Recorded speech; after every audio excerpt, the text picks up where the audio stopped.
Shall we start with the first activity? So we keep in mind only 12 people are here, but let us start. We have given enough time.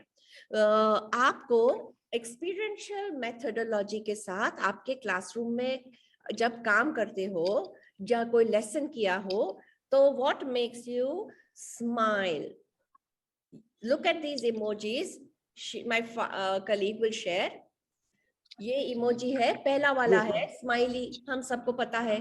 तो आपको ऐसा कौन सा अनुभव हुआ है जब आप experiential learning, when you have been applying the methods and approach, can you share a moment when you felt happy? Who would like to share? Who would like to share a moment? कब आपको ऐसा लगा, क्यों ऐसा लगा? Yes Gajendra sir. Yes ma'am, बच्चों को जब कोई एक्टिविटीज करने के लिए देते हैं और उसमें बहुत ज्यादा इंटरेस्ट लेते हैं तो उसमें एक स्माइल आती है, बच्चों को भी वो स्माइल आती है और उनको करता हुआ देखते हुए हमको भी वो स्माइल नजर आती है। Sure, but do you have an example? If you have, you can share, but it's okay. Example के तौर पे अपन जैसे अगर पेपर बोट वाली एक्टिविटी बच्चों को जब करवा रहे थे तो जब पेपर बोट बनाया था, बनाने के बाद जब हमने देखा कि उन्हें अलग अलग टाइप की पेपर बोट बनाकर हमको दिखाया, तो उस चीज को देख के हमें भी थोड़ा स्माइल आया और उनको तो बहुत ज्यादा स्माइल आया। Absolutely. Thank you. Now we will share the image again. Second question ये है, please share a moment when you were in your classroom, when you were using, please mute yourself, when you were using experiential learning, what made you think? ऐसी कोई moment आई कि जब आप सोच में पड़ गए? What made you think while applying experiential learning in the classroom? Can you share a moment that made you think? आप सोच में पड़ गए, ऐसी मोमेंट कोई शेयर करना चाहता है? जब हम एक्टिविटीज बच्चों को करा रहे हैं तो एक्टिविटीज को और ज्यादा बेहतर तरीके से कैसे बनाएं ताकि बच्चों के समझने में वो बहुत ज्यादा आसान हो। Very true, very true. Add कर सके ताकि बच्चों को वो एक्टिविटी आसान लगे और वो अपनी रियल लाइफ में उसको सही तरीके से। तीसरा क्वेश्चन ये है कि can you share a moment in your classroom when you were using experiential learning methodology where you felt, आपको शिक्षक या शिक्षिका के नाते you felt I learn something new. कब आपको लगा कि I learn something new in your classroom, जब आप क्लास लेते थे तब? Please share. Thank you for. हाँ बोलिए मैम। जैसे हम लोग साइंस सब्जेक्ट पढ़ाते हैं तो बच्चे अधिकतर हमारी जो लेक्चर्स है उससे बोर हो जाते हैं, लेकिन जब हम एक्सपीरियंस लर्निंग से उन्हें पढ़ा रहे थे तो हमें समझ में आया कि हम भी बच्चों में क्रिएटिविटी ला सकते हैं, उनको जॉयफुल एनवायरनमेंट में पढ़ा सकते हैं, हमारे साथ रह के वो भी थोड़ी देर खुश होते हैं, अदरवाइज वो बोर हो जाते हैं कई बार।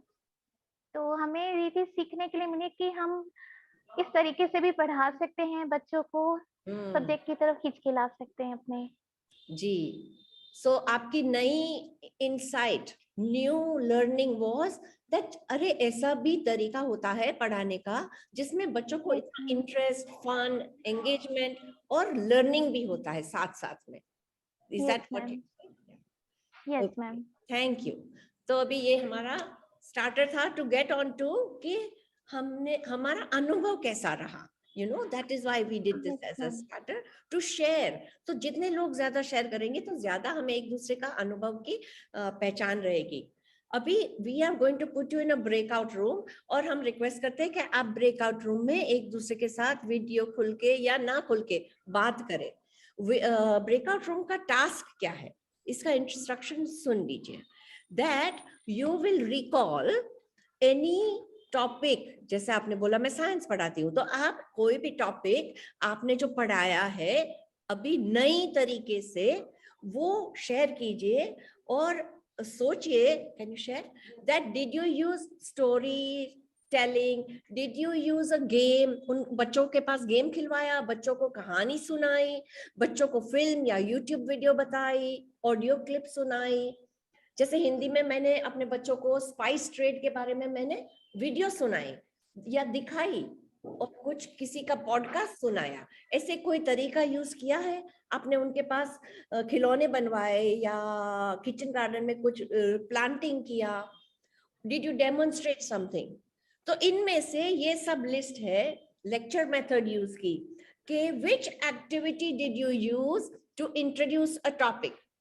Please share in your breakout room and make a graphical representation. कितने लोगों ने स्टोरी बताई, कितने लोगों ने कहा वीडियो दिखाया, वैसे in your group. Okay, we are making 4 breakout rooms, and in your group you will get 6 to 8 minutes.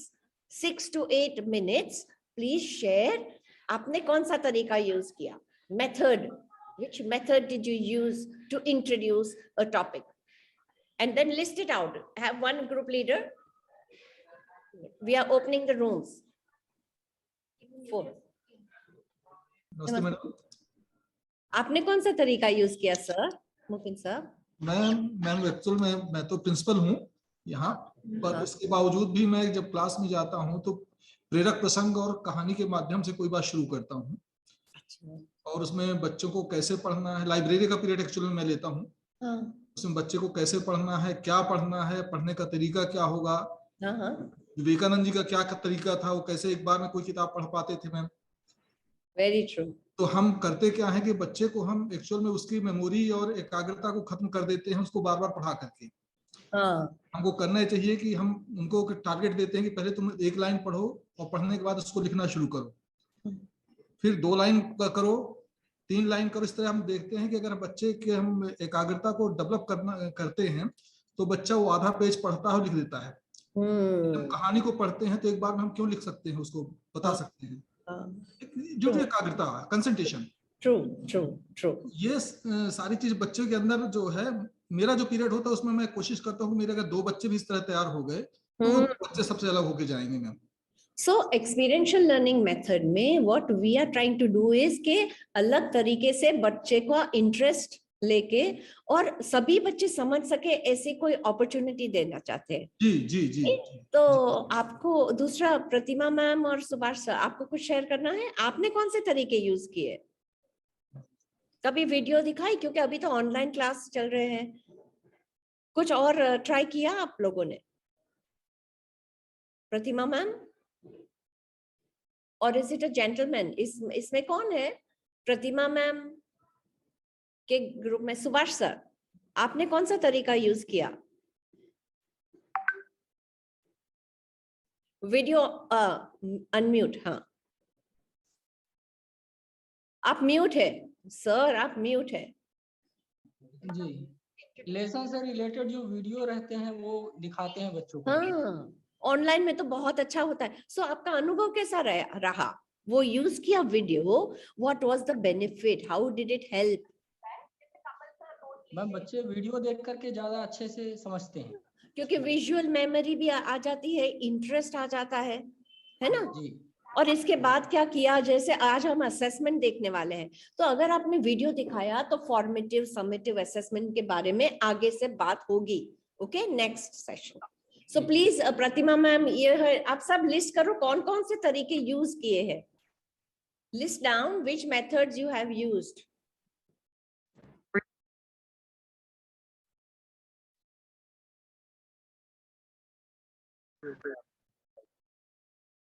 Sir, any data collect किया आपने कि कैसे मेथड्स यूज कर रहे हैं आपके दोस्त? डेटा कलेक्ट किया आपने? Please unmute yourself. Ashish sir, आपने कौन सा तरीका यूज किया? Did you share with your friends? Yes, ma'am. I have used story method. Story, yes. तो इसका अनुभव कैसा रहा? आपने शेयर Oh, किया? ma'am. Yes, ma'am. My company में शेयर किया हूँ सर से। और संदीप सर ने शेयर किया? Yes, ma'am. वेरी गुड, तो you share in the breakout room, okay, because time ज्यादा नहीं है। आप तो शेयर कर रहे हैं, तो I don't worry about you. Yes. Okay, that's very nice. We can include more activities regarding with this genetic topic. So, any question from other participants? 2 participants are there, na? More 2 आप अपनी participants. तरफ से भी इसमें बहुत सी चीजें डाल सकते हैं मैम, क्योंकि अभी आपसे वो क्वेश्चन करेंगे, रूम ब्रेक खत्म होगा जब, Okay. तो आप अपने पॉइंट भी इसमें इंक्लूड कर सकते हैं। I mean to say कि हमारे इस ग्रुप में 2 पार्टिसिपेंट और हैं, क्या वो कुछ डिस्कशन में रोल प्ले करना चाहते हैं? हाँ, 2 नहीं, एक तो मैं हूँ और एक विजय सर है। मैम है, वेलकम मैम। मुझे लगा कि हम but Vijay sir, Nidhi ma'am ने शेयर कर लिया। निधि मैम, जी यस विजय मैम। सर बताइए, हाँ, आपने कौन सा अप्रोच यूज किया? नहीं हम दोनों बैठे हैं निधि मैडम तो प्लीज शेयर करो ना। अभी मैम ने जेनेटिक्स के बारे में बताया, जेनेटिक्स बट 2 अलग टीचर है, तो शायद 2 अलग तरीके तो यूज किए होंगे ना। मैम एक्चुअली निधि मैम ने जो टॉपिक शेयर किया है, तो वो sir science sir social science. Okay okay Yes. Okay, sorry. तो हम मेन रूम में जाके हम सबके साथ शेयर करेंगे। प्लीज क्विकली 1 ओके, एक आइडिया आपका शेयर करना। Welcome back everybody. I went two groups 1, 3 and 4 और मैंने देखा कि अच्छी तरह सब शेयर कर रहे थे। सो I appreciate 1, 3 and 4 for participating and engaging with each other. Would you like to share group 1? Which approaches have you used using experiential method? Storytelling, ये सब जो list बताया, can you share your experience कैसा रहा? Group 1. 15 लोग हैं।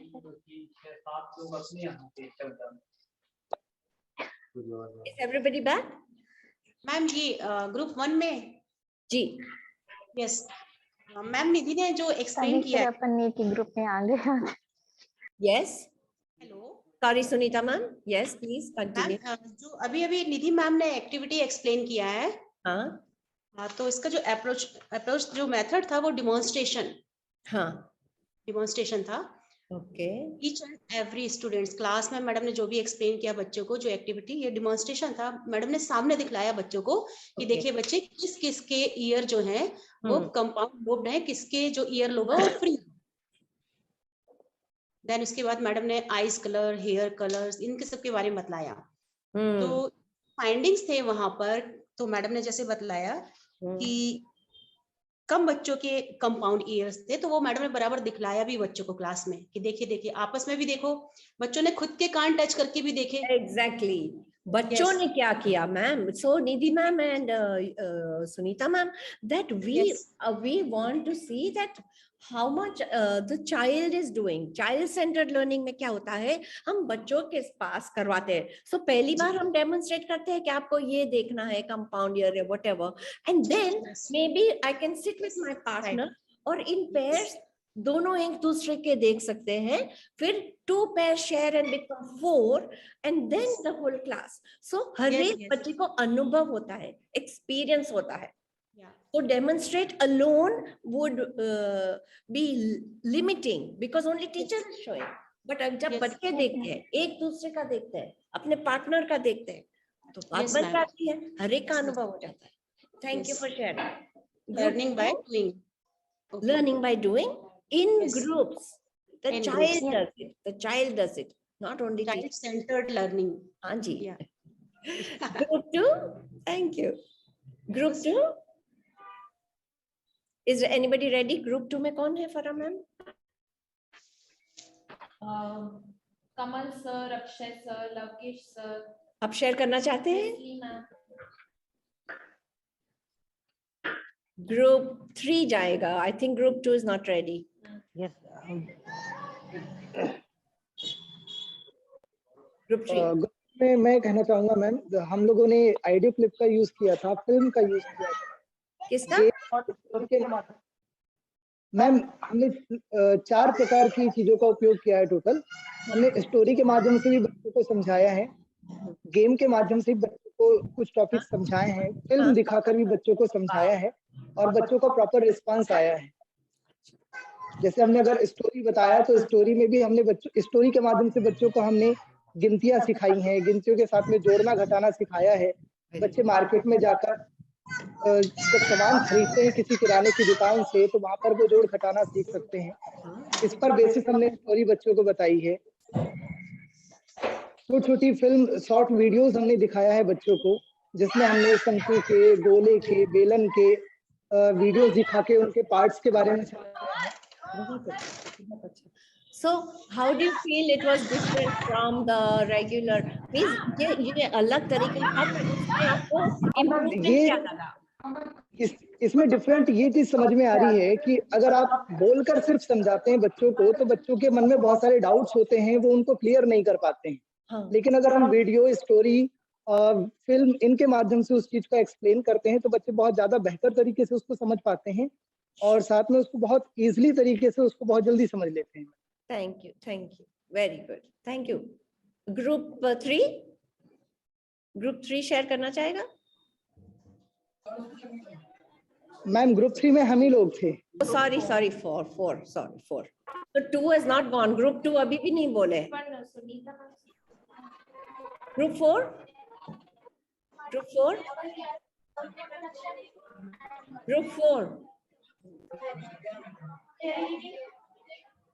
Who are the participants in group? मैंने बताया नहीं, ट्रेनिंग चल रही है। लक्ष्मी मैम, आप अभी ज्वाइन हुए हैं? जी मैम, मैं पीरियड में थी तो इसलिए मैं ज्वाइन नहीं कर पाई, फिर मैं अभी ज्वाइन की हूँ। Sorry ma'am. Thank you for coming back. So group 4 में कौन है? ग्रुप 4 में निधि मैम, सुनीता मैम, विजय सर, आप शेयर करना चाहेंगे? आपने शेयर किया था ग्रुप में शायद,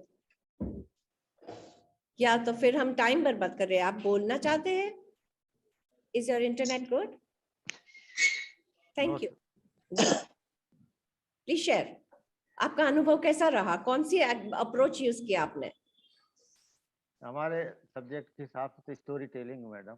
हाँ, स्टोरी टेलिंग, वेरी स्टोरी के माध्यम से Okay. मैं हाँ Thank हाँ। अभी हम थैंक यू। अभी हम आपको एक वीडियो दिखाएंगे, ठीक है?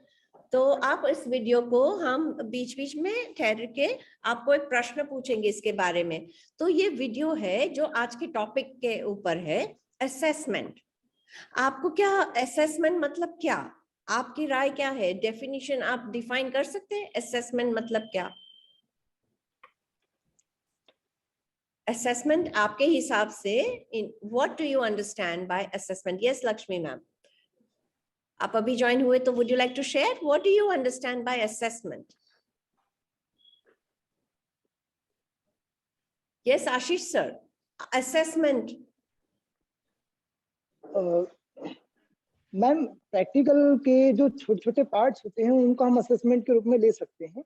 जो एक छोटा सा प्रैक्टिकल होता है, जो प्रैक्टिकल क्या होते हैं, थोड़े लॉन्ग होते हैं, लेकिन जो शॉर्ट वाले प्रैक्टिकल होते हैं जिनके माध्यम से हम छोटी छोटी चीजें बच्चों को समझा सकें, उनको हम असेसमेंट के अंतर्गत लेते हैं।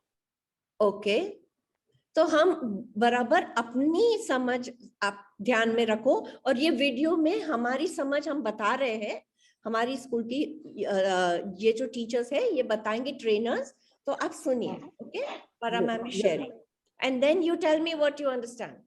Yes. I'm putting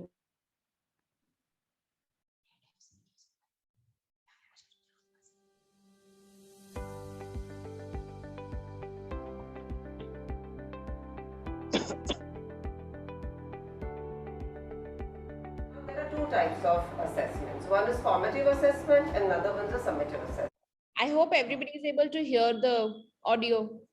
सुनाई दे रहा है आपको audio? Yes ma'am. Okay, thank you. See, as teachers, when we go to a class and take classes, what happens that we do a certain kind of a learning experience with our students. So once the students have the learning experience, we want to know that what has been their journey of this particular discipline that they have been learning in the class with you people. So what we do is sometimes once the class is over, we make them do a little mind map, or we make them do a little reflective oral, paragraph writing, or we make them do, oral presentations, and they give feedback to each other, to their peer group, and teachers also are able to understand what these children have understood in the class. So this helps the teacher to also take their forward other classes, and also it gives these students where they need to improve, what is the feedback to be given to each child, and where the teacher needs to take the class from here.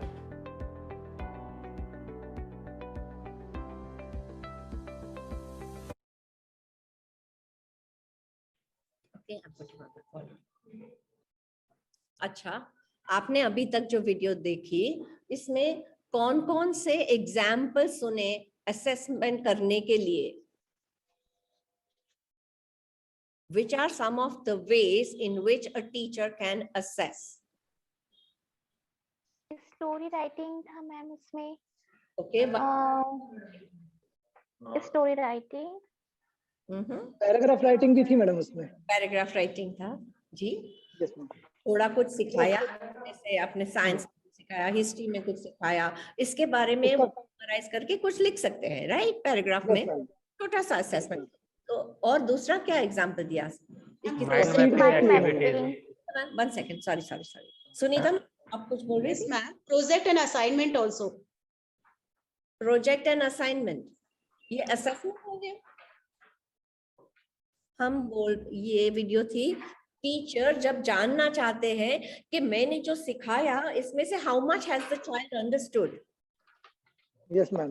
इसमें feedback बोल सकते हैं madam अपन इसको. In what different ways? से small छोटे feedback लेना. Yes, perfect. To take presentation भी था मैम, ओरल प्रेजेंटेशन भी था. Oral present, yes, oral presentation also.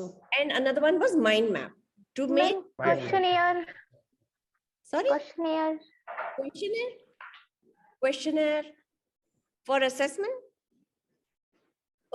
I think quiz ले सकते हैं, छोटा quiz ले सकते हैं. Yes ma'am, quiz ले सकते हैं. और why do we assess? Teacher assessment क्यों करते हैं? आपको क्या लगता है? ये सुना इसमें से कुछ? जैसे एज गजेंद्र सर से बच्चों का रिस्पांस लेने के लिए मैडम, बच्चों से प्रॉपर रिस्पांस हमको मिल रहा है कि नहीं मिल रहा है, ये जानने के लिए हम उनसे स्मॉल एफए लेते हैं. मैडम, बच्चे ने क्या सीखा, कैसे सीखा, इसको भी हम देखते हैं उसमें से. Know how much they learn. How much, ये तो आप बच्चे की परीक्षा कर रहे हो. दूसरा एक रीजन है, why do we assess? To explore उनके अंदर कितना है मैम, वो अपने आप को कैसे रिप्रेजेंट कर सकते हैं. बट ये मैग्नीफाइंग ग्लास हम सिर्फ बच्चे पे नहीं डालते, हम इनवर्ड एक मिरर हमारे लिए इतना सारा. हमने बच्चों को कितना सिखाया, हम उन्हें कहाँ तक नहीं पहुंचा पा रहे हैं. नहीं मैम, समझ गए. ये कैसे सिखाया? हमारा सिखाने का तरीका. Is my method used to teach, helping the children to learn? Are the children learning when I am teaching? अगर मैं इतना लंबा भाषण दे दूं और किसी को कुछ समझ ही ना आया है, तो किसके ऊपर? मुझे अपनी तरफ देखना चाहिए ना. I have to examine myself. How am I teaching? That is why I assess. That is the formative assessment.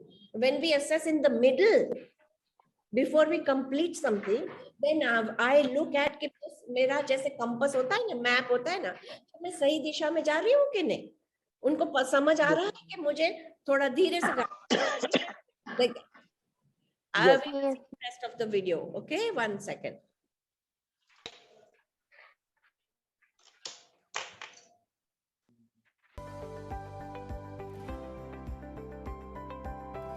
From one point, one person of your group is going to throw the airplane that you have made. So you're going to observe two things.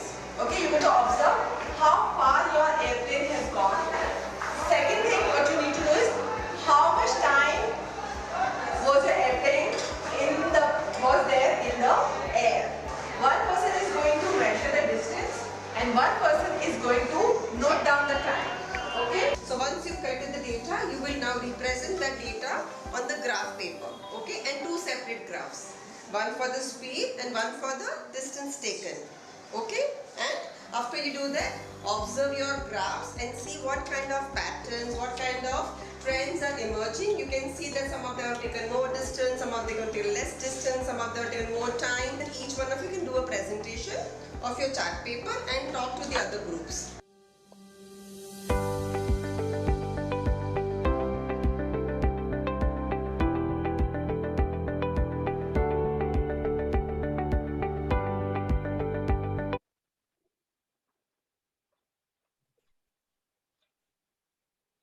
ये देख रहे हो आप, एक ये task है ना, investigative task है।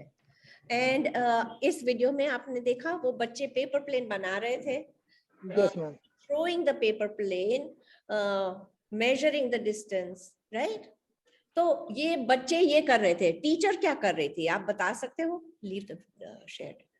What was the teacher doing in this class? What was the teacher's role? Teacher guide कर रहे थे मैम, प्रमोट कर रहे थे उनको। टीचर को सही क्लियर इंस्ट्रक्शन देना जरूरी है पहले तो। You know the plane, you will measure, you will collect data, you will note down, right? फिर कितनी मिनट कितनी सेकंड हवा में प्लेन रहता है, स्पेसिफिक इंस्ट्रक्शन देने के बाद टीचर बिकम्स फैसिलिटेटर, बाकी का काम बच्चे कर रहे हैं, right? Now for this my question, that what kind of feedback will the teacher take from this task? ये जो रिपोर्ट लिखवाना है, compare the data, change the design of the plane, और फिर से डेटा कलेक्ट करो, एनालिसिस करो, report लिखो, साइंटिफिक प्रिंसिपल देखो, ये सब ये असेसमेंट हो सकता है? Yes, ma'am. ये हो सकता है। So we are trying to say that experiential method use करके फिर आगे ऐसा टास्क दे के हम इसी method, fun method, student centred method में भी असेसमेंट कर सकते हैं। Okay, we are continuing. Yes ma'am.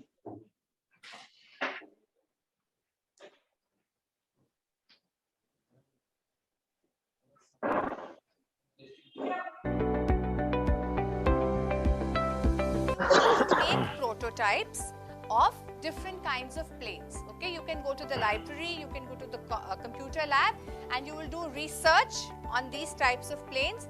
Not only will you make prototype models of those kind of planes, but you will also come up and explain the working principles of applied flying on the plane that has been allotted to you. Okay, so group 1, you will make a sprinter. Group 2, you will make a spinner. I'm giving you the rubrics. On the basis of the rubrics, your presentation will be assessed. The various criteria. This is for group 1 rubric.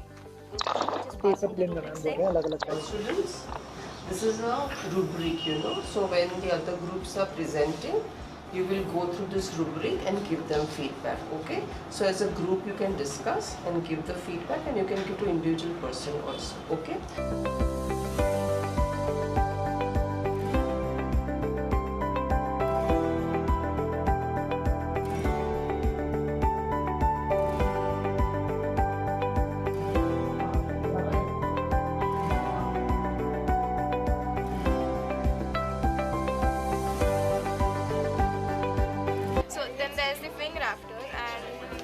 Are the fuselages which help it float on water. Just want this call. This was a water plane or a seaplane. A seaplane or a water plane is a powered fixed wing aircraft that is capable of taking off and landing on water. Okay. Water planes that can take off and land on land as well as in water are a part of the subclass called amphibian planes. Tailplane also helps to adjust for changes in position of the center of pressure or center of gravity, which is mainly caused by changes in speed and altitude, fuel consumption, or dropping of cargo or payload.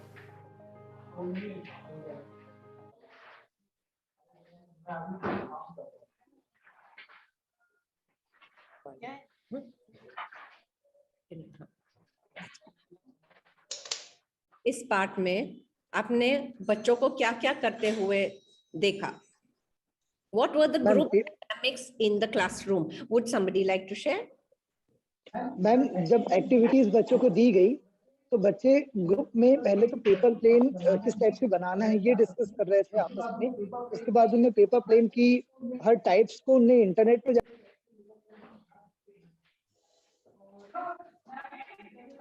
you both are in the search किया कि आधार पर उन लोगों ने paper plane बनाया.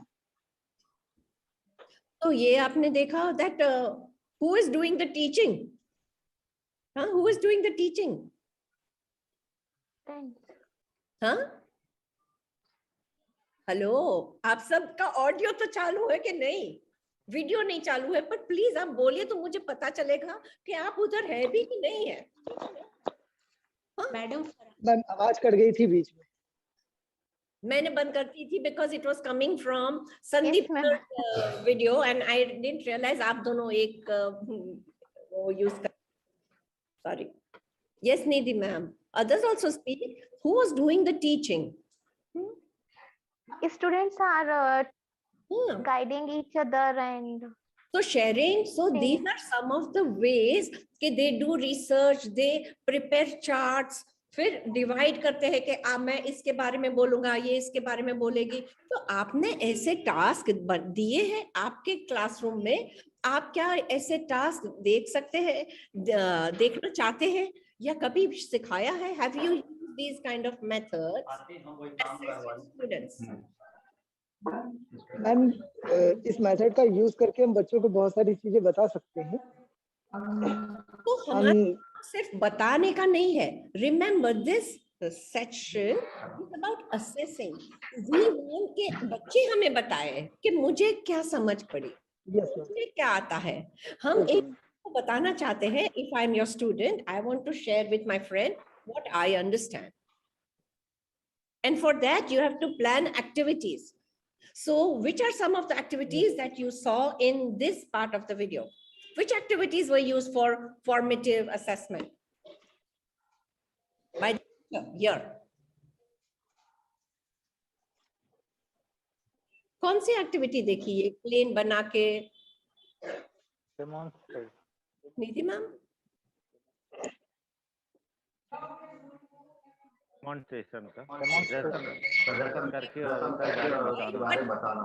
हर एक बच्चे ने पार्टिसिपेट किया.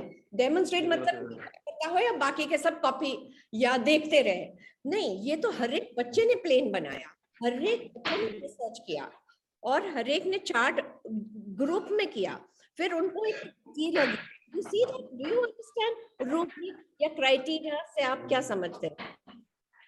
हम एक दूसरे को फीडबैक देने के लिए क्या यूज करते हो आप क्लासरूम में? जैसे आपने बताया ना, आप फीडबैक लेते हो. आप इस फीडबैक के बाद कुछ क्राइटेरिया ध्यान में रखते हो? You know criteria? Criteria मतलब some requirement. If I say कि प्लेन बनाओ और प्लेन उड़ाओ, तो मेरा क्राइटेरिया ये होगा कि जो बनाया है वो बोट नहीं है, प्लेन है और वो उड़ना चाहिए 5 सेकंड को 5. So these are my 2 criteria. Make a plane, use paper and make it fly. So criteria जो टास्क की जरूरत है उसको क्राइटेरिया कहते हैं. और फिर बच्चों को हम ये क्राइटेरिया देते हैं कि जब प्लेन उड़ा है तो यू विल टिक. हाँ, प्लेन उड़ा, यस. प्लेन पेपर का था, yes. That is called assessment. और अगर हम मार्क देने के बदले हम क्राइटेरिया यस कर सकते हैं कि यस प्लेन उड़ा, प्लेन पेपर का था, 5 सेकंड के लिए उड़ा. So that is criteria. वो बताया हमने. We will please see the rest of the video now.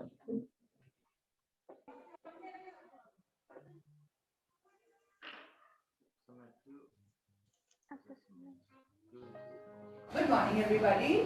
So today we are going to do something which is very exciting. Okay, but for that I want you to be in smaller groups. What I'm going to do is I'm going to call 4 people from the class. Okay. So 4 of you. Okay, now what you're going to do is you are going to choose your own team. Each group is to come out with 5 questions for a quiz. Okay? Okay. 5 questions for a quiz. You also need to prepare an answer sheet for that. Okay? Each group will come here. You distribute your photocopies or your set of your questions to each group. Give them 10 minutes and let them solve it. Okay? After 10 minutes, what you're going to do is you're going to exchange it with the people in the group. They can just have somebody else's answer sheet, and then you discuss those answers with them, and they will correct it for each other, and after that you take it from them. Okay? Which statement relates to Bernoulli's principle? Okay, so the correct answer was C. Today we are going to do an assessment which is on creative writing. Okay?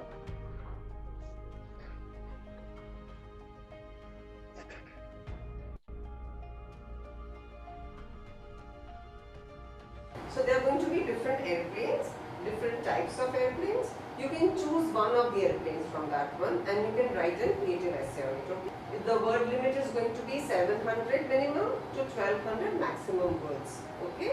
Convey your narrative in the first person because you are doing it as an autobiography, right? So it's an autobiography of an aeroplane. Alright? Most of the learning centers around, the focus is normally on the assessments always in the learning part. Now how do we break that?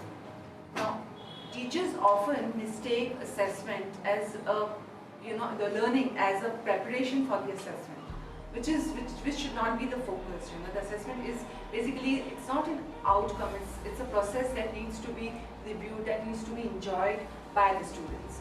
And it should emerge very organically in the learning process. One myth that is, one mistake that most of the teachers normally do is that they think that assessment is basically feedback for students. I think it's rather a feedback for a teacher to see how effective her teaching, how effective her, the transfer of her, teaching method has been on the students. So teachers should actually take it as a feedback to reflect upon their own learning tools and techniques to see how learning can be actually more fun and process driven rather than just focusing on the assessments. Also, the assessment needs to also take care of various stakeholders.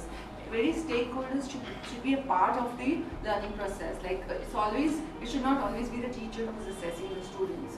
Sometimes a student should be given a chance to assess himself or herself.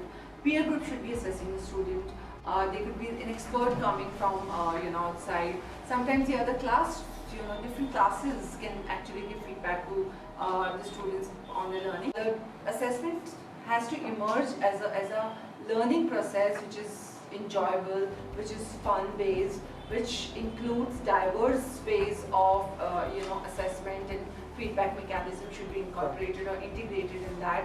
Now the assessments can vary from a very specific, task-specific assessments of essay writing, from something like a debate, something like a role play or a stimulation or a field work, lab work, creating a design, coming out with a model, making a working model. As teachers, we projected assessments as something which should be scared of.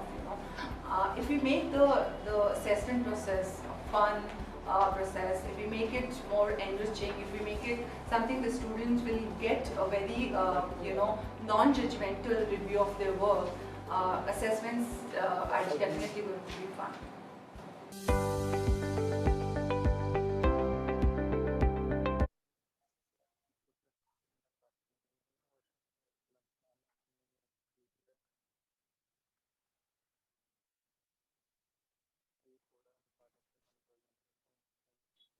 So ये जो part आपने देखा, you can, would somebody like to explain each part?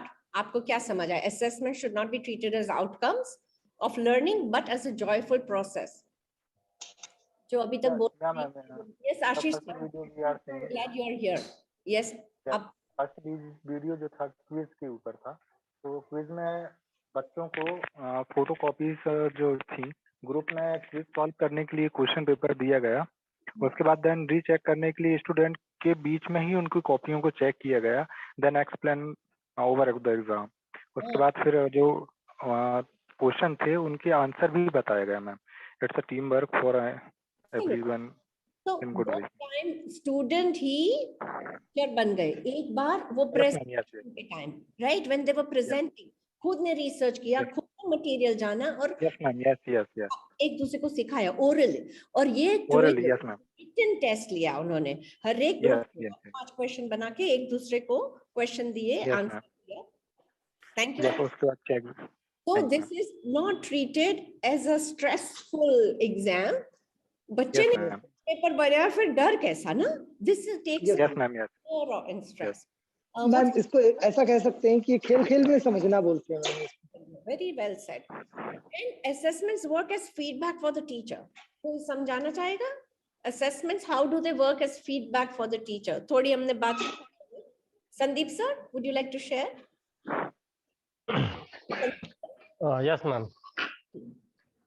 Ji, assessment से मतलब ये है कि feedback जो भी हम मिल रहा है उससे हम अपनी टीचिंग को किस तरह इम्प्रूव कर सकते हैं, अपने रिसोर्सेज में बदलाव लाकर किस तरह से एक नया कोई इनोवेशन कर सकते हैं अपनी टीचिंग में, प्रैक्टिकली और डेमोन्स्ट्रेशन के द्वारा भी हम अपनी टीचिंग इम्प्रूवमेंट कर सकते हैं, और साथ ही हम बच्चे की रुचि के अनुसार उसको किस चीज की जरूरत है, उसका पॉजिटिव पॉइंट क्या है, उसका माइनस पॉइंट क्या है, उसको ध्यान में रखते हुए हम हर बच्चे के लिए अलग अलग अपना एक प्लान बनाएं। और हमारी पढ़ाने की स्पीड, पेस, वो भी हम कर सकते हैं। अगर ऐसा लग रहा है कि ये पार्ट मुश्किल है तो हम धीरे गाड़ी चला सकते हैं या आगे। कभी-कभी प्लान इससे भी ज्यादा 2 चीजें वो खुद रिसर्च कर लेके ले आते हैं, तो हम समझते हैं कि अरे बाप रे, इतने छोटे बच्चे को इतना ज्यादा इंटरेस्ट है कि उन्होंने क्या-क्या समझ लिया या कितने प्रश्न। Even to ask a good question means that they are learning to question. Thank you. Various stakeholders, हम ये stakeholders कौन-कौन है? ये लर्निंग जर्नी एजुकेशन में स्टेक होल्डर्स कौन हो सकते हैं, इसका उदाहरण दिया मैम ने। कोई बता सकता है कि कौन-कौन स्टेक होल्डर्स है?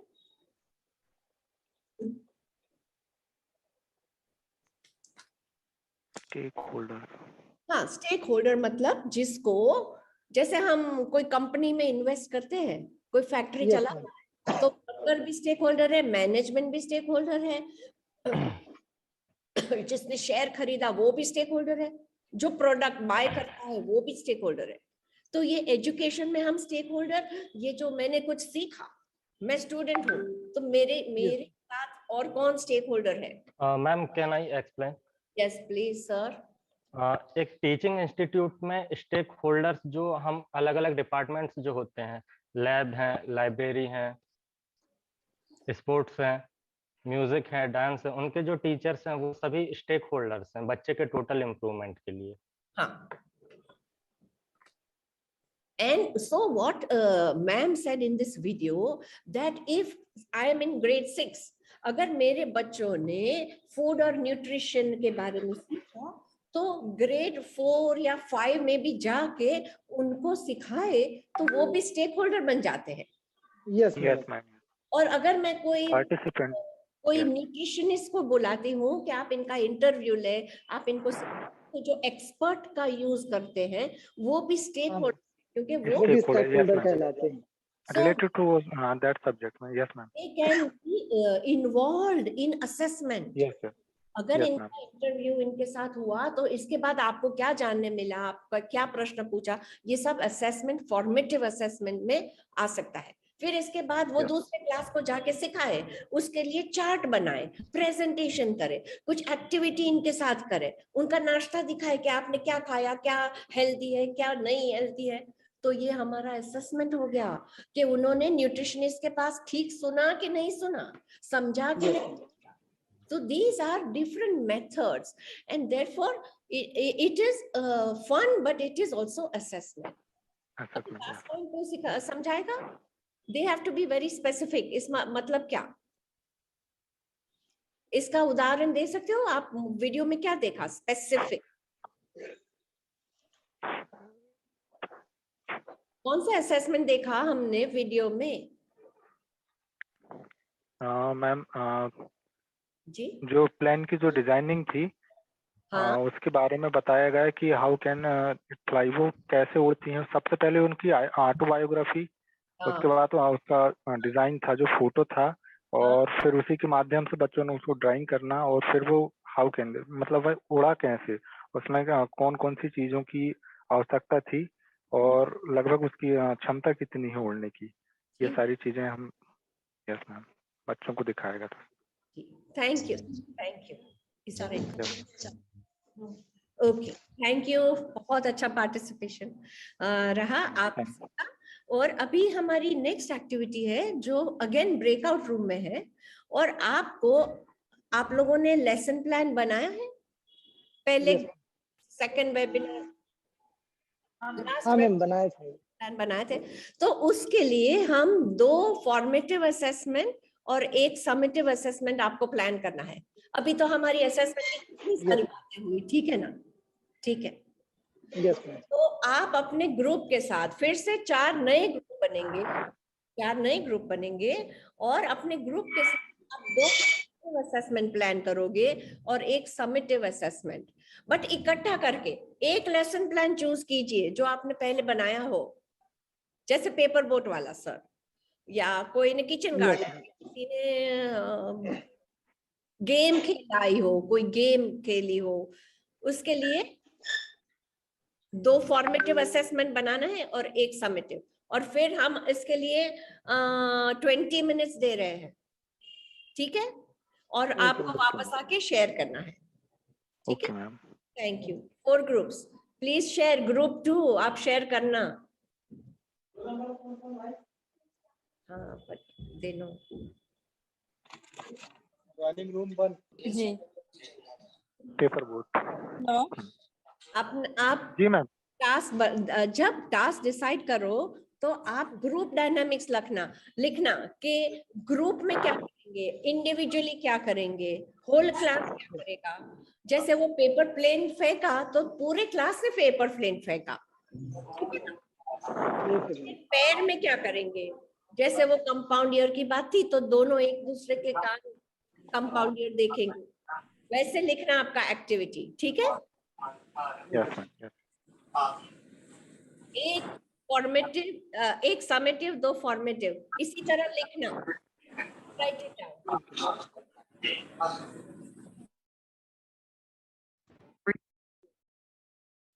Reshma ma'am, please join your breakout room.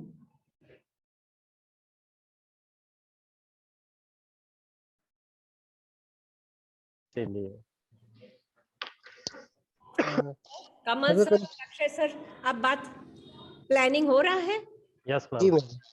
तो एक मैं खास बताने आई हूँ, व्हेन यू प्लान, इसमें ग्रुप के डायनामिक्स, मतलब स्टूडेंट्स इंडिविजुअली क्या करेंगे, दोनों जोड़ी में क्या करेंगे, होल क्लास क्या करेंगे, अकेले क्या करेंगे, मतलब वो पेपर प्लेन एक्टिविटी थी तब हर एक बच्चे ने प्लेन डाला, फिर जोड़ी में उन्होंने मेजर किया कि मेरा प्लेन कितना दूर गया, फिर दोनों का कितना।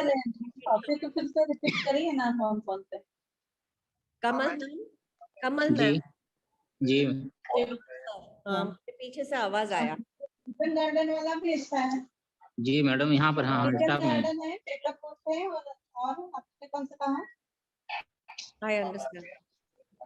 आपको ग्रुप डायनामिक्स भी लिखना है कि आपके असेसमेंट में कौन सी एक्टिविटी ग्रुप में होगी, कौन सी अकेले में होगी। जैसे ऑटोबायोग्राफी राइटिंग है तो अकेले की, बट वो क्विज बनाया ना तो एक टेबल पे 4 बच्चे थे कि नहीं, 4 बच्चों ने मिलके क्विज बनाया, 4 बच्चों ने मिलके प्रेजेंटेशन किया क्लास के सामने आके, राइट?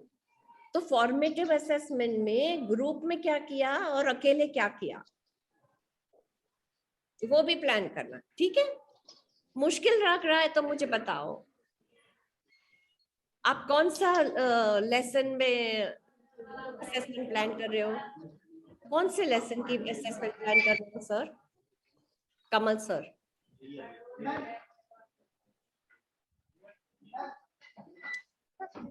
कौन सा लेसन लिया है? Last time ma'am kitchen garden वाला इस पे काम कर रहे थे। तो इसमें फॉर्मेटिव असेसमेंट 2 कौन से हो सकते हैं? आपने सोचा होगा ना लेसन में क्या लिखा था? मैम कोई नया मतलब टॉपिक नहीं ले सकते क्या? जरूर ले सकते हो। क्या लेना चाहते हो बताइए। हमें मैथमेटिक्स में स्टैटिस्टिक्स एक टॉपिक है जिसमें मीन मीडियन मॉड, इससे कुछ रिलेटेड ले सकते हैं क्या मैम? हाँ ले सकते हो। वो आपके ग्रुप को पूछो, कमल सर, संदीप सर, उनको ये सिखाना है कि मीन मीडियन मोड एवरेज जैसे कुछ। तो आप किस तरीके से, आपका प्लान क्या है? फॉर्मेटिव असेसमेंट एक्टिविटी क्या करेंगे? कौन कौन करेगा? 2 बच्चे करेंगे, स्मॉल ग्रुप करेगा, पूरा क्लास क्या करेगा? मैम पूरा क्लास करेगा इसमें मैम, सभी बच्चे पार्टिसिपेट होंगे क्योंकि मैम अगर मैं सबसे पहले वेट का निकालूंगा कि बच्चों के वेट का मीन निकालना है, तो एक मशीन मतलब जो वेट मशीन है वो लाएंगे, सभी बच्चों को खड़ा करेंगे, तोलेंगे, एक बच्चा उसकी रीडिंग लिखेगा, एक बच्चा 1 बाय 1 बच्चों को बुलाएगा, रीडिंग लिखने के बाद फिर एवरेज निकालेगा, ग्राफ को प्लॉट करेगा। तो ऐसे बहुत सारे बच्चे एक्टिविटी के थ्रू करेंगे। तो ये फॉर्मेटिव होगा कि समेटिव होगा? ये तो समेटिव होगा मैम। इसके आगे आप कुछ नहीं सिखाओगे? नहीं मैम, इसके आगे भी सिखाऊंगा मैम। ग्राफ हो गया, फिर मैम हाइट का मेजरमेंट लेंगे मैम, बच्चों के हाइट का, और फिर हाइट के मेजरमेंट के बाद और भी कुछ एक्टिविटी करते रहेंगे मैम। देखिए समेटिव असेसमेंट वो होता है जो लास्ट में होता है, और फॉर्मेटिव असेसमेंट वो होता है जो बीच में होता है। इसीलिए मैंने आपको पूछा कि ये लास्ट में है कि इसके आगे कुछ करेंगे, तो आपने बोला इसके आगे कुछ करेंगे, फिर भी आप बताए कि ये समेटिव है। तो ये दोनों मैच नहीं होता है सर। जी मैम। फॉर्मेटिव मतलब कि जब हम एवरेज निकालने का वो फॉर्मूला, हाँ फॉर्म, तो ये तो छोटी सी एक्टिविटी है, एक लेसन प्लान है। हम थोड़ा लंबा लाइक रिपोर्ट राइटिंग, इसमें एक ही सब्जेक्ट का मैथ्स अकेले का काम हुआ। हम तो इंटरडिसिप्लिनरी करना चाहते हैं। जैसे उन्होंने डेटा कलेक्ट किया प्लेन का, कितना दूर जाता है, मेजरमेंट किया, और इसके साथ प्लेन की ऑटोबायोग्राफी की और रिसर्च किया और साइंस भी इंक्लूड किया। तो आपके एवरेज में कमल सर और संदीप सर, आप इसमें कोई दूसरा सब्जेक्ट ऐड कर सकते हो। उनको हाइट और वेट के साथ करना है, तो शायद हम हेल्दी डाइट के बारे में कर सकते हो कि कोई ज्यादा मोटा है या कोई ज्यादा पतला है। ठीक है, एवरेज हाइट या एवरेज वेट हमने निकाला कि इन बच्चों का एवरेज वेट ये 10 साल के है और एवरेज वेट 40 है किलो, तो और किसी का 20 है तो किसी का 50 है। तो हम इससे जुड़ के हम साइंस भी सिखा सकते हैं ना सर? जी मैम जी। और इसमें फॉर्मेटिव असेसमेंट और समेटिव असेसमेंट में दोनों को कंबाइन करके, जैसे BMI है ना, बॉडी मास इंडेक्स, ले सकते हैं ना? जी मैम। तो ये पहले जो वेट और हाइट लाने की जो एक्टिविटी है और एवरेज लाने की, वो फॉर्मेटिव असेसमेंट बन सकती है। फिर इसके बाद हम उनको बताए कि आपका बेस्ट वेट क्या होना चाहिए इस उम्र में आपका। फिर हम एक्सपर्ट को बुला लाते हैं, फिर एक्सपर्ट के साथ इंटरव्यू करवा सकते हैं, डॉक्टर है, न्यूट्रिशनिस्ट, पेडियाट्रिशियन, कि भाई बेटा आपका वजन ज्यादा है, आपको क्या डिजीज होती है, आपको दौड़ने में, स्पोर्ट्स में क्या प्रॉब्लम होते हैं। तो वैसे वो बच्चों के पास ही क्विज बना सकते हो कि मेरा वेट कितना होना चाहिए, मेरा वेट अच्छा है कि नहीं। So everything is not teaching से सिर्फ टीचर करवाए, उनको रिसर्च करने के कई रास्ते हैं, और जो रिसर्च किया उसके ऊपर से छोटा सा क्विज बना सकते हैं, गूगल फॉर्म भरवा सकते हैं कि आप कितने घंटे सोते हो, हाँ आपको नींद क्यों आती है खाने के बाद, बहुत ज्यादा खाया है ना। तो ये ऐसे डेटा कलेक्ट करके ग्राफिकल प्रेजेंटेशन डेटा का भी हो सकता है कि कितने लोग ज्यादा मोटे हैं, कितने लोग अंडरवेट है, क्यों अंडरवेट है। वैसे फॉर्मेटिव करके फिर वो एक रिपोर्ट बना सकता है, या एक क्या बोलते हैं, ऐसे लिख सकते हैं कि what is a healthy diet for me. So एक वेट लेने का, हाइट लेने का कुछ मतलब बनता है। There is a reason for doing it.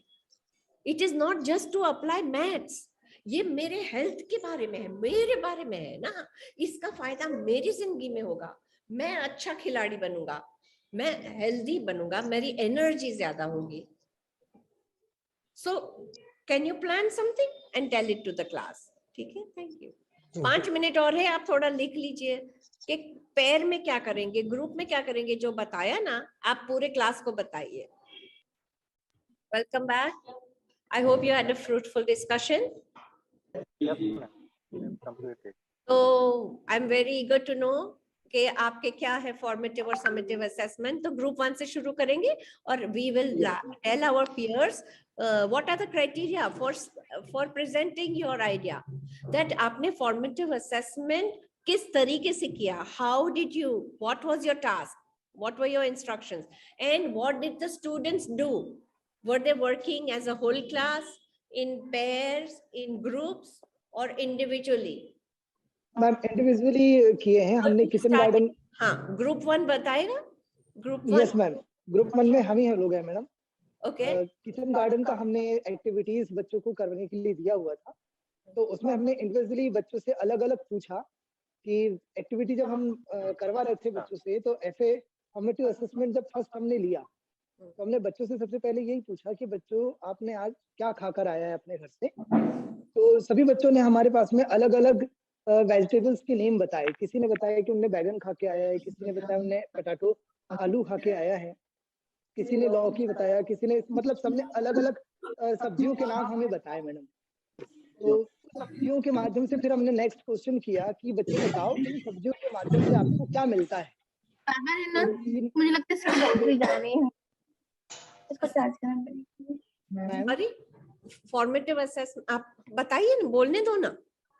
हाँ मैडम, मैं ये कह रहा था, हमने नेक्स्ट क्वेश्चन बच्चों से ये किया कि सब्जियों के माध्यम से आपको क्या क्या प्राप्त होता है, कौन कौन से विटामिन मिलते हैं, कौन कौन से प्रोटीन्स मिलते हैं, कौन कौन से वसा, कार्बोहाइड्रेट, क्या क्या आपको प्राप्त होता है। तो बच्चों ने अलग अलग रिस्पांस दिया, जिसके बारे में उनको विटामिन का भी नॉलेज हुआ। सर एक्चुअली ना मेरा ब्लूटूथ है ना, ये जो लगा है ना, इसको वो करना पड़ेगा चार्ज, ये रेड लाइट दिखा रहा है मैम। इसके बाद हमने बच्चों को मिट्टी के बारे में बताया। कुछ मिट्टी के बारे में जानकारी देने के बाद हमने मिट्टी के प्रकार के बारे में बच्चों से पूछा कि मिट्टी कुल कितने प्रकार की होती है। बच्चों ने अपने आसपास पाई जाने वाली मिट्टी के प्रकारों को बताया, जैसे लाल मिट्टी होती है, काली मिट्टी है, भुरभुरी वाली मिट्टी है, दोमट मिट्टी है। इस प्रकार से बच्चों ने अलग अलग रिस्पांस दिया कि इतने प्रकार की मिट्टी हमारे घर के आसपास में पाई जाती है। उसके बाद जब ये हुआ तो हमने एक ब्रेक दिया। उस ब्रेक में उस एक्टिविटी को कंटिन्यू करने के लिए कहा। उस एक्टिविटी में बच्चों ने छोटे छोटे पौधे हमको दिखाया, टमाटर के पौधे हुए, आलू के पौधे हुए, मूली के पौधे हुए, गाजर के पौधे हुए, इस प्रकार से पौधे उन्होंने हमको दिखाया। फिर हमने उन पौधों को एक भूमि बताई। उस भूमि का हमने पहले उसको मापन करने के लिए कहा। तो बच्चों ने टेप के माध्यम से भूमि को प्रॉपर तरीके से नापा। उनमें हमने कुछ इंचेस बताए, उस इंचेस के उनको गड्ढे बनाने के लिए कहा। तो उनने गड्ढे भी उन प्रॉपर, जैसे 1 इंच या 2 इंच के हमने जो गड्ढे बताए, उस इंच को उन्होंने प्रॉपर नाप के बनाया। और फिर हमने उनको पौधे लगाने के लिए कहा। जब उन्हें पौधे वन बाय वन करके। सर एक मिनट, जब उन्होंने ये नापा, ये गड्ढे बनाए, तो सब बच्चों ने किए, ग्रुप में किए, पेयर में किए? गड्ढे बनाने वाली जो प्रोसेस थी ये ग्रुप में हुई मैडम। हमने 2-2, 3-3 बच्चों के ग्रुप बनाए, 3-3, 4-4 बच्चों के ग्रुप बनाए और प्रत्येक ग्रुप को ये काम दिया। तो हर एक ग्रुप ने अलग अलग पौधों को लगाया, उनके एक रो अलग अलग बनाई उन लोगों ने। इसमें कुछ रो जो थी वो औषधि पौधों की भी थी। हमने औषधि पौधों के बारे में बताया था। कॉमन पौधा होता है तुलसी, जो कि औषधि पौधा है, हर घर में पाया जाता है। तो इस प्रकार से औषधि पौधों की हमने एक रो अलग बनवाई। उसके लिए हमने स्पेसिफिक एक ग्रुप को अलग रखा कि ये ग्रुप जो है वो औषधि पौधों को लगाएगा करके। तो ये असेसमेंट कौन सा है फिर? फॉर्मेटिव है कि? हाँ नहीं, ये फॉर्मेटिव असेसमेंट के अंतर्गत आएगा मैडम। इसके बाद जब गेफ हुआ, सेकंड फॉर्मेटिव असेसमेंट हमने जब लिया, तो सेकंड फॉर्मेटिव असेसमेंट में हमने पौधों की वृद्धि के बारे में उनसे पूछा कि पौधे की वृद्धि किस प्रकार से होती है, या पौधों की वृद्धि के लिए कौन कौन से आवश्यक तत्व होते हैं जो पौधों की वृद्धि के लिए सहायक होते हैं। तो जो चीज पौधों को दी जाती है, जो विजुअली उनको दिखा, उसके बारे में बच्चों ने हमको बताया। जैसे हवा हुआ, प्रकाश हुआ, पानी हुआ, ये सारी चीजें बच्चों ने हमको बताया कि ये सब सहायक हैं पौधों की वृद्धि के लिए। नोट डाउन किया। उसके बाद हमने उनसे पूछा कि ये किस प्रकार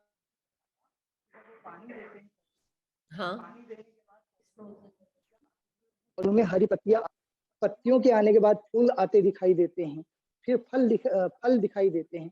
तो ये एक प्रकार का प्रक्रम है जो कि वृद्धि होती हुई दिखाई देती है विजुअली बच्चों को। तो इसके बारे में उन्होंने हमको बताया। और समेटिव असेसमेंट,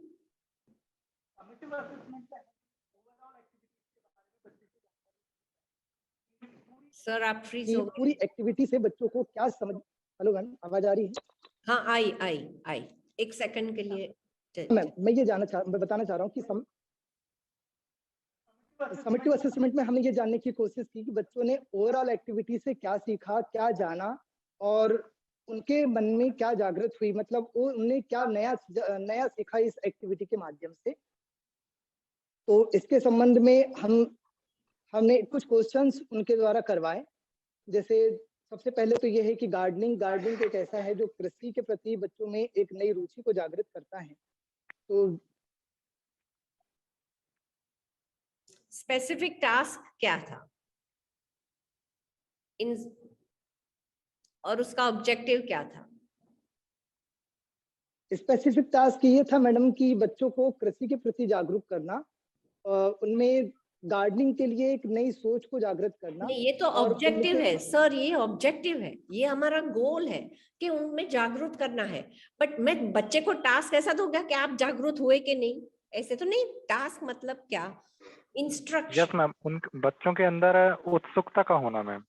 हाँ, but that cannot be a task. That can be an objective. And my question is, what was your summative task? Specific task जैसे मीनू मैम ने बोर्ड पे नहीं लिखा था कि ऑटोबायोग्राफी लिखना है, ये प्लेन का पिक्चर है, इसके बारे में 3 पहले मैम बच्चों को ये बताना है कि किचन गार्डन होता क्या है, किचन गार्डन के माध्यम से हमें क्या क्या एडवांटेजेस हो सकते हैं, और जो वेस्ट ऑफ वाटर जो वेस्ट होता है, वेस्ट वाटर का भी हम किस प्रकार से यूज कर सकते हैं। Is it an essay? Is it paragraph? Is it a report?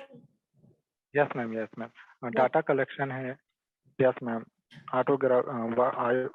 Autobiography है, क्रिएटिव राइटिंग है और पैराग्राफ राइटिंग भी है। तो इनके माध्यम से भी हम उनमें एक असेसमेंट तैयार करा सकते हैं कि फर्स्ट ऑफ ऑल जब हम किसी वेजिटेबल्स को यूज करते हैं तो वह कौन से सीजन में उगाई जाती है, उसके एडवांटेज क्या हैं और किस प्रकार की मिट्टी में वह पाई जाती है, और किस प्रकार का जो मानसूनी प्रभाव होता है तो उसमें भी उसका इफेक्टिव होता है, और कौन कौन सी जो सब्जियां हैं जिन्हें हम ना सिर्फ अपने किचन गार्डन में यूज करने के बाद हम उन्हें मार्केट में भी सेल कर सकते हैं। तो एक प्रकार से ये जागरूकता भी है बच्चों में, वोकेशनल स्टडी के माध्यम से भी हम उन्हें बता सकते हैं कि जो औषधीय पौधे भी हैं, तो हम औषधीय पौधों को भी जैसे हम अदरक हो गया, अदरक का भी यूज कर सकते हैं हम, और अदरक के लिए क्यारिया। मैं समझ गई कि आप बच्चे क्या क्या कर सकते हैं।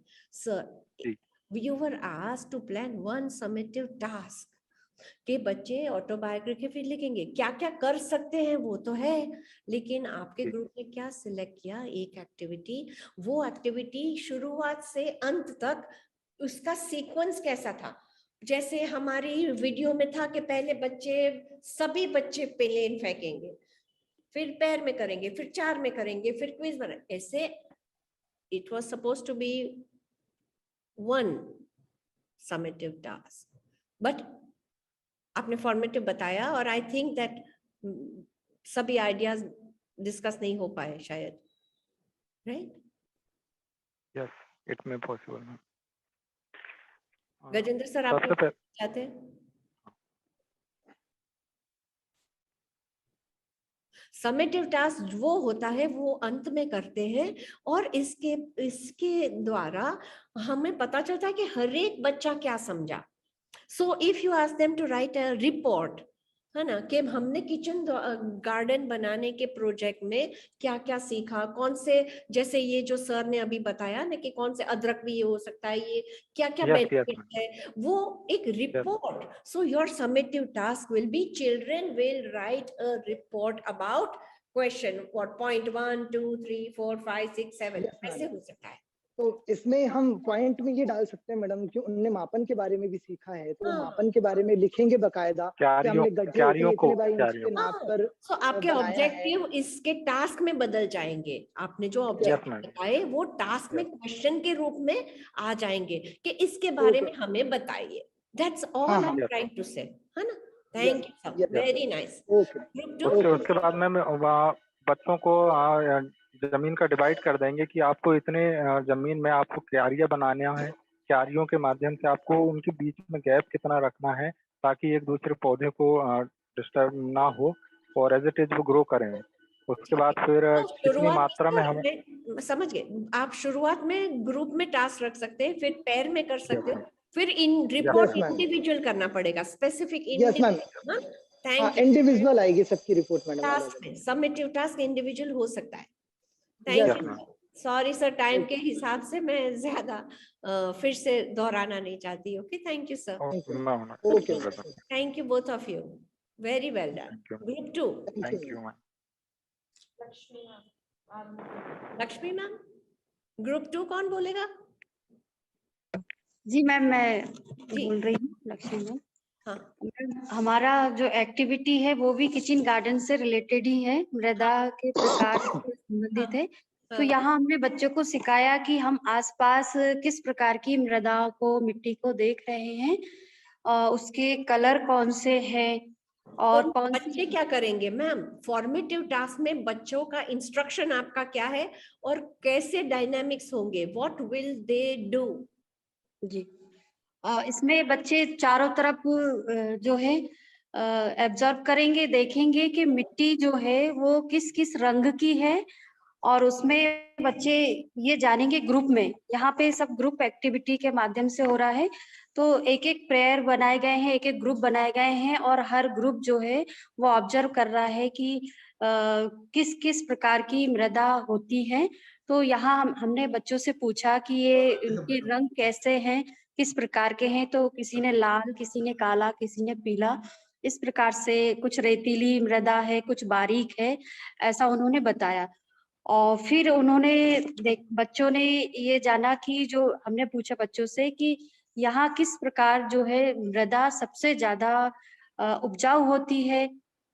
तो बच्चों का जवाब आया कि जो बारीक, जो महीन है, उपजाऊ, तो ये जो मृदा है वो उपजाऊ मृदा है, ह्यूमस युक्त मृदा है.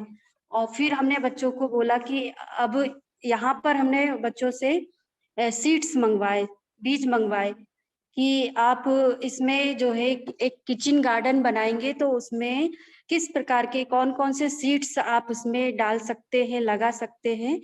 तो वो लेके आए. तो बच्चों ने वैरायटी ऑफ सीड्स लेके आए, कई प्रकार के. कुछ बच्चे जो है भिंडी के, कुछ भटे के, कुछ टमाटर. तो बच्चे जो लेके आएंगे इसको आप एक्टिविटी के in the frame of an activity आप समझा रहे हैं. मैं पूछती हूँ कि इसको फॉर्मेटिव टास्क में बदलने के लिए उसको फॉर्मलाइज कैसे करोगे? Will they write in a table? Will they make a chart? देखो, हमने जो आज एक्टिविटी की ना कि स्टोरी बनाएंगे, ये डेटा कलेक्ट करके टेबल बनाएंगे, वो ये सब कैसे होगा? मैं वो नहीं जानना चाहती कि वो उन्होंने क्या बताया, ये टास्क उन्होंने कैसे फुलफिल किया. जो मिट्टी का सैंपल लिया था उसके ऊपर एग्जाम्पल एक्सपेरिमेंट किया, या पैकेट में लेके उसको अटैच करके इसके साथ डिस्क्रिप्शन करके एक रिपोर्ट बनाया. वो एक्टिविटी ऑफ असेसमेंट क्या थी, वो जानना चाहते हैं. बच्चों ने जो है अपने घर से वो मटके लेके आए जिसमें मिट्टी डाली और पौधों बीज उसमें लगाए. अच्छा. तो इसमें उन्होंने देखा कि किस प्रकार से पौधे धीरे धीरे ग्रो कर रहे हैं. बच्चे ने ये ऑब्जर्व किया, और कितना पानी डालना है, कितने टाइम पे डालना है, ये उन्होंने सीखा उससे. तो ये फॉर्मेटिव असेसमेंट है? जी मैम. आप क्या असेस करना चाहते थे इसके द्वारा? आपका ऑब्जेक्टिव क्या था ये एक्टिविटी में? Kitchen garden. किचन गार्डन तो प्रोजेक्ट है ma'am. What did you expect when you asked them that एक पॉट ले लो, इसमें बीज बो? What did उनको लर्निंग ऑब्जेक्टिव क्या थे? लर्निंग आउटकम क्या जानना चाहते थे? Do they know how to measure? Do they know how to write? Do they know how to observe and take down और डिस्क्राइब? ये हमारे ऑब्जेक्टिव होते हैं ना, उनको लिखना आना चाहिए, हर रोज टाइम टू टाइम मेजर करना चाहिए। तो ये हमारा क्राइटेरिया होगा कि आपने मेजर किया, आपने डिस्क्राइब किया, आपका पौधा बढ़ा कि नहीं, मिट्टी कैसी थी, ये सब रिपोर्ट द्वारा करोगे? कैसे करोगे? ये मुझे समझ नहीं आई। It is an activity you are explaining. इसके बाद क्या होगा, चलो बताओ। बच्चों ने प्रतिदिन की उसकी जो है किस प्रकार ग्रो कर रहा है, पौधा बढ़ रहा है ना, उसकी एक रिपोर्ट तैयार की, लिखा उन्होंने पर डे की एक एनालिसिस किया कि आज इतना ग्रो हुआ है, आज इसमें फूल आए हैं, आज इसमें फल आए हैं। ये पूरी एक रिपोर्ट उन्होंने तैयार की बच्चों के माध्यम से, ये सारी चीज हुआ। सो ये समेटिव असेसमेंट है, हर एक इंडिविजुअली करेगा, ग्रुप में करेगा, पेयर में करेगा? ये ग्रुप असेसमेंट है मैडम। ठीक है। और इंडिविजुअल कैसे पता चलेगा आपको कि हर एक बच्चे को समझ आए कि नहीं? वो कैसे पता चलेगा आपको? ये तो समेटिव में हाँ जी, समेटिव में जो है, इसमें जो है बच्चे को प्रतिवेदन बनाने के लिए कहा गया कि आप स्थानीय स्तर पर कौन सी फसलें उगाई जा सकती हैं, उसके पैदावार की प्रक्रिया क्या है, और उनको रिपोर्ट बनाने के लिए कहा गया कि इसमें किस पौधे के लिए कितने पानी की आवश्यकता पड़ती है और कौन हमारे एरिया में हो सकता नहीं हो सकता। एक पूरा प्रतिवेदन बनाने के लिए इंडिविजुअल बच्चे को दिया गया। तो समेटिव अभी इसके दौरान हमने जो शुरुआत में आज जो एक्टिविटी है ना, कि आपने फिल्म दिखाई, एक्सपर्ट को मिलवाया, शायद एक खेडूत के साथ मुलाकात हुई, क्या कहानी बताई, डेमोन्स्ट्रेट, ये सब, इसमें से किसी एक्टिविटी का यूज करके इसका फॉर्मेटिव असेसमेंट के साथ जुड़ा आपने आज? कर सकते हो? सोच you can think कर सकते हैं। You can, would it help to see a video, to do research in the library, to collect data and then show it to an expert, to do an experiment in the laboratory कि ये soil में कितना वो है जो उसके soil के जो नर्सरी ले जाके कर सकते हैं, नर्सरी ले जाके करा सकते हैं। Very, that's what I mean to make it experience. और कुछ ऐड करना चाहते हैं? इसमें जो है मिट्टी के रंग गुणों के बारे में एनालिसिस कर सकते हैं, और बीजों के प्रकारों के बारे में कि कितने कौन से प्रकार के बीज होते हैं, ये एक उसका एक चार्ट बना सकते हैं। ठीक है, thank you, very good, thank you very much. Can we go to group 3? Group 3, please. Thank you, Lakshmi ma'am. Thank you, ma'am. Group 3. Akshay sir, Kamal sir, and bus 2 people. Only 2? Some participants.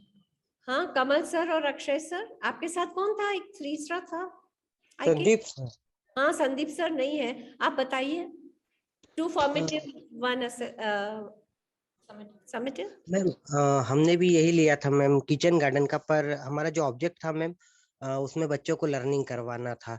तो learning में था ma'am औषधीय पौधों को उगाना और उनके द्वारा हमारे स्वास्थ्य को बढ़ाना। तो हम कैसे किया आपने? मैम इसमें बच्चों ने करके सीखा है मैम इस असेसमेंट में। और उन्होंने मतलब सबसे पहले बच्चों ने ये मतलब अपने आसपास रिसर्च किया ma'am, door to door survey किया मैम उन्होंने अपने। तो ये सर्वे किया, तो उसमें आपने असेस क्या किया? आपको कैसे पता चला कि बच्चों ने क्या सीखा है? मैम उन्होंने मतलब बच्चों ने कि हमारे जो क्षेत्र है, भौगोलिक क्षेत्र है, उस क्षेत्र में कौन कौन सी औषधियाँ उगाई जा सकती है, किस प्रकार की मिट्टी है, किस प्रकार का वातावरण है, पानी वगैरह कैसे देना है, इस तरीके से उन्होंने डाटा को कलेक्ट किया, उस डाटा को एनालिसिस किया, फिर उसके बाद उसका ग्राफ, चार्ट या कुछ भी मतलब बच्चों ने किया मैम। उसके बाद फिर उन्होंने ये पता किया कि अब हम यहाँ पर क्या क्या औषधियाँ उगा सकते हैं, कुछ भी कर सकते हैं। तो फिर उसके बाद मैम उन्होंने किचन गार्डन को तैयार किया। पहले उन्होंने जमीन वगैरह देखी, अगर यदि गार्डन के लिए जमीन है तो ठीक, नहीं है तो उन्होंने टेरिस गार्डन का उपयोग किया। अब इसमें मैम बच्चों ने इंडिविजुअल एक्टिविटी भी की मैम और ग्रुप एक्टिविटी भी की। तो जैसे इंडिविजुअल एक्टिविटी में जैसे जो ग्रुप एक्टिविटी, कुछ बच्चों ने 2-2 4-4 के पेयर बनाए। उस पेयर में किसी बच्चे ने मिट्टी को ढूंढा, किसी बच्चों ने बीज को ढूंढा, किसी बच्चों ने और भी मैम अदर वर्क किया उन्होंने, जैसे गमले वगैरह। और उसके बाद फिर मैम उन्होंने गार्डन तैयार किया, टेरिस गार्डन वगैरह। ये आपने प्रोजेक्ट डिस्क्राइब किया सर, प्रोजेक्ट पूरा डिस्क्राइब किया आपने, but which were the formative task 2 and 1 summative? इसमें से कौन से आपके टास्क फॉर्मेटिव थे और बच्चों ने कैसे किए, और एक समेटिव टास्क क्या था? मैम समेटिव टास्क में मैम उन्होंने इसके बारे में पूरी एक राइटिंग रिपोर्ट लिखी कि हमने इसमें क्या क्या किया और इसमें हमें क्या क्या प्रॉब्लम आई, कैसे दूर हुई। रिफ्लेक्टिव डायरी जैसे बना सकते हैं, reflective journal, process journal, reflective diary, कि मुझे इंटरव्यू लेते हुए, डोर टू डोर जाते हुए, एक्सपेरिमेंट करते हुए, एक्सपर्ट से मिलते हुए, हर एक स्टेप, अभी आपने पूरा प्रोसेस बताया, ऐसा मुझे लग रहा है कि आपके लिए पूरा प्रोसेस इंपॉर्टेंट है, तो बहुत अच्छा। लेकिन इसको फॉर्मेटिव एंड समेटिव असेसमेंट में बदलने के लिए आपको इसका एक इंस्ट्रक्शन होना चाहिए कि हर एक दिन का जो आपने किया वो डायरी बनाओ, उसमें रिफ्लेक्शन लिखो, फीडबैक ले लो, क्या इंटरेस्टिंग लगा, क्या मुश्किल लगा, है ना? तो that becomes your assessment sir. ये आप यूनिट 3 खुलेगा टिसेक्स का, इसमें आपको पूछेंगे कि असेसमेंट लिखो फॉर्मेटिव या समेटिव, तो इसमें जो पार्ट आप समेटिव में लिख रहे हैं वही पार्ट लिखना है, पूरा प्रोजेक्ट नहीं लिखना है। इसमें जहां जैसे हम पूर्ण विराम या कॉमा, फुल स्टॉप, तो कॉमा जब हम पॉज करते हैं सोचने के लिए कि बच्चा कहाँ है, मैं कहाँ हूँ, हम कहाँ जा रहे हैं, वो फॉर्मेटिव असेसमेंट है। वो कौन सा मोमेंट था जब आपने सोचा हाँ हम ऐसे अच्छी दिशा में जा रहे हैं, that becomes your formative assessment. May be they have taken questions बनाए इंटरव्यू के लिए, तो सही क्वेश्चन थे कि आयुर्वेदिक औषधि के बारे में कुछ जानने के लिए प्रयास किया, उसका रिसर्च किया, उसका प्रेजेंटेशन किया, अगेन पॉज, हाँ राइट ट्रैक पे है, फॉर्मेटिव असेसमेंट वैसे, ठीक है। मैम इसके लिए क्विज भी कर सकते थे, गूगल फॉर्म वगैरह भी बनवा सकते थे मैम बच्चों से कि ये कैसे हुआ, आपने कैसी मिट्टी ली, कैसा क्षेत्र, क्या टेम्परेचर है, इस तरीके के गूगल फॉर्म पे क्वेश्चन पूछ सकते हैं मैम। बट क्वेश्चन पूछना सिर्फ वो फॉर्मेटिव असेसमेंट नहीं होता है, इसके बाद उसका जवाब लाके उसके ऊपर रिफ्लेक्ट करना कि मैं क्या सोच रही थी और क्या निकला, क्या मुझे, how to analyse the information they have received and how to present it in the form of a report, right? बीच में भी आप रिपोर्ट का वो दे सकते हो, रिपोर्ट पैराग्राफ में। जी ma'am. Thank you. Group 4, group 4 Nidhi ma'am, Sunita ma'am, last group. Sunita ma'am, Nidhi ma'am, please share कीजिए। Yes ma'am. ओके मैम, ये जो हमारा ऑब्जेक्टिव था फॉर्मेटिव असेसमेंट के लिए, वो टेम्परेचर एंड स्पेसिफिक टास्क था, उसमें इग्निशन टेम्परेचर। बट कौन सा वो लेसन प्लान क्या था? Was it plan in the group last time? और इग्निशन टेम्परेचर ही लिया था ma'am. It is a topic, right? Okay, continue.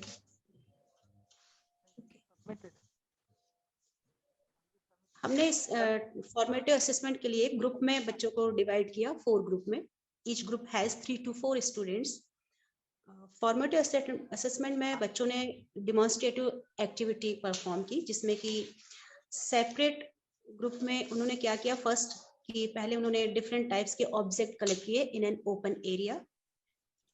Object collect करने के बाद ऑब्जेक्ट का सेपरेशन किया उन्होंने टू डिफरेंट ग्रुप्स में कि ऐसे कौन से ऑब्जेक्ट हैं जो हाईली इग्निटिव हैं, मतलब जल्दी आग लग सकती है। कुछ जैसे सब कुछ थोड़ा आसपास एरिया से उन्होंने गार्बेज कुछ इकट्ठा किया, कुछ गीला था वेट, एंड थोड़ा सा सेपरेट ग्रुप बनाया जिसमें ड्राई लीव्स वगैरह थी इस तरह से। और उसके बाद उन्होंने इनको मतलब इसमें जब फायर आग लगाई इसमें, तो उन्होंने फिर एनालाइज किया कि दोनों ग्रुप में से किस ग्रुप में जल्दी फायर कैच हो जाता है और किस में नहीं होता है।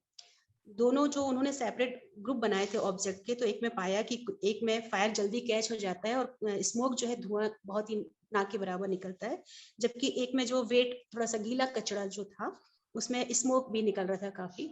ये भी उन्होंने ऑब्जर्व किया बच्चों ने।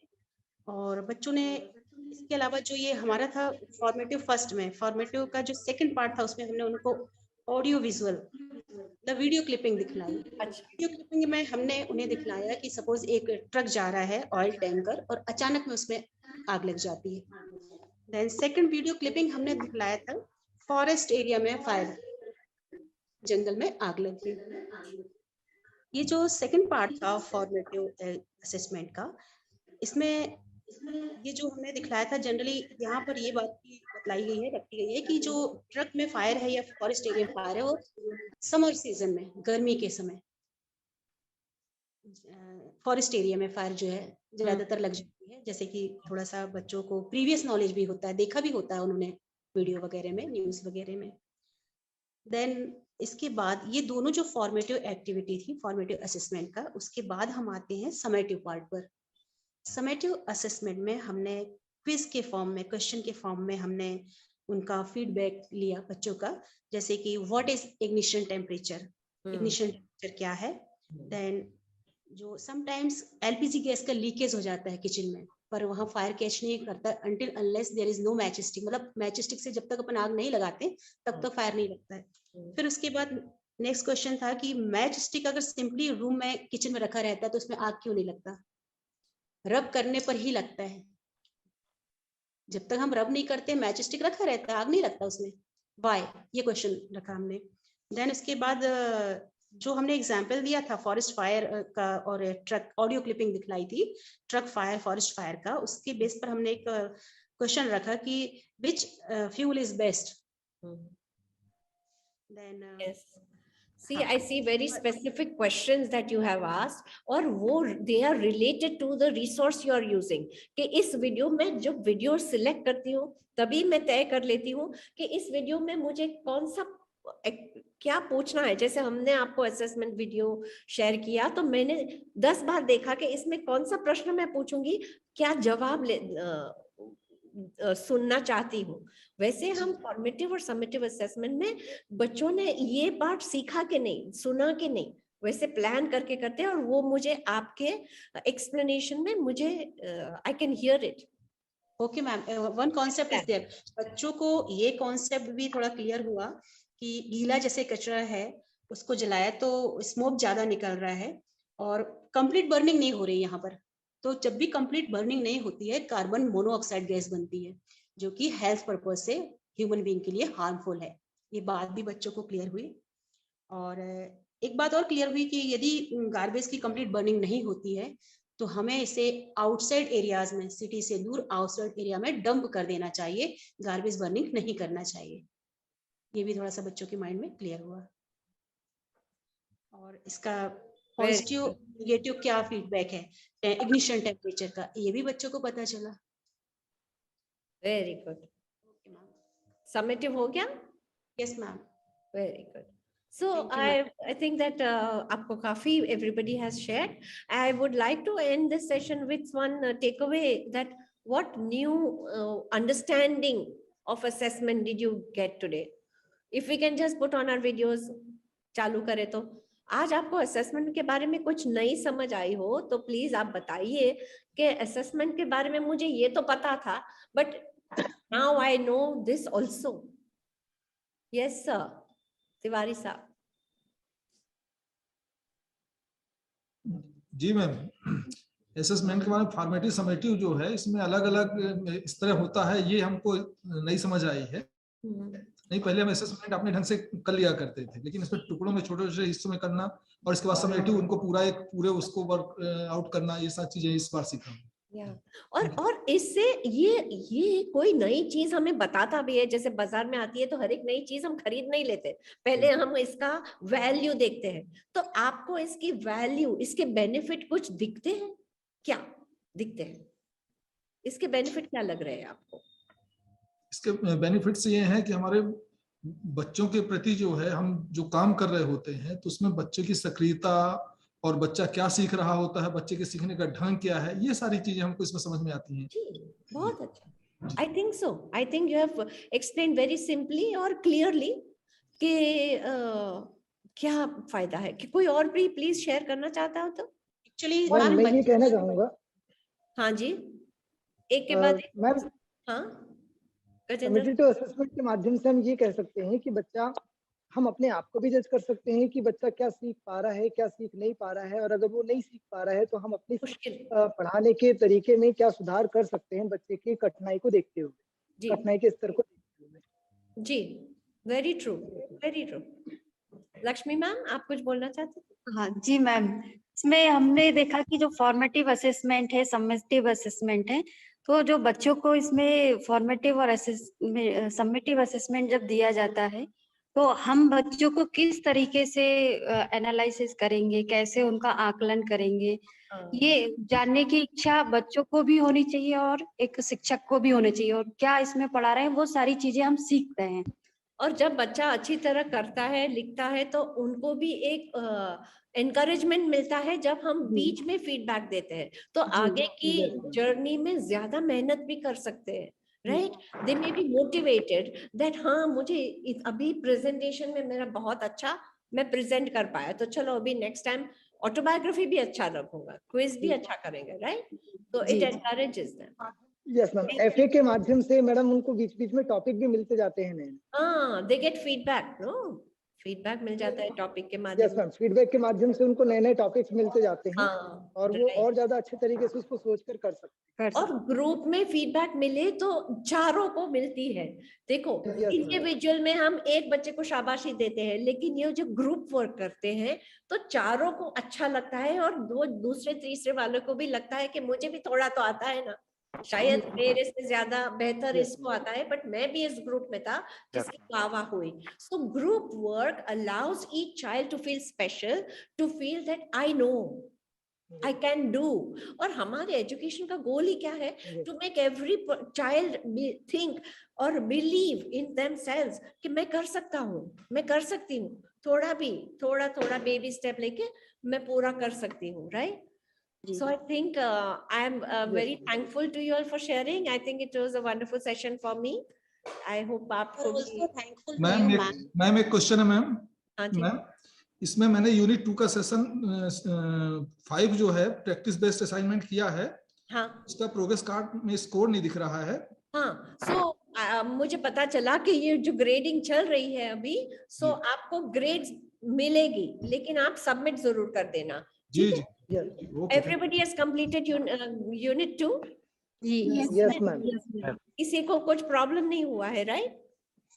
मैम एक क्वेश्चन करना था। हाँ मैम, यूनिट 4 स्टार्ट हो गई है, यूनिट 3 में कुछ आया नहीं है। यूनिट 3 शुरू हुआ है, आज कल होगा। Then but don't worry, grade मिलेगी आपको सबमिट करना है बस। फल की आशा फल मिलेगा, कर्म करना है, कर्म करना है। To you ma'am. हाँ, thank you Nidhi ma'am, I am enjoying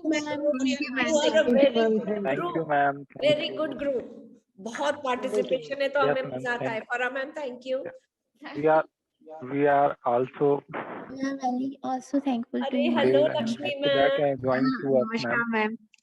Ashish sir, काम करते रहना, अपना धर्म निभाते रहना, है ना? जी मैम, बिल्कुल। फल की आशा मत रखना, बिल्कुल फल मिलेगा, जरूर मिलेगा। नहीं, हम अच्छे टीचर बनते हैं तो मुझे, जब मैं एफर्ट करती हूँ तो अपनी जो we are learners first, right?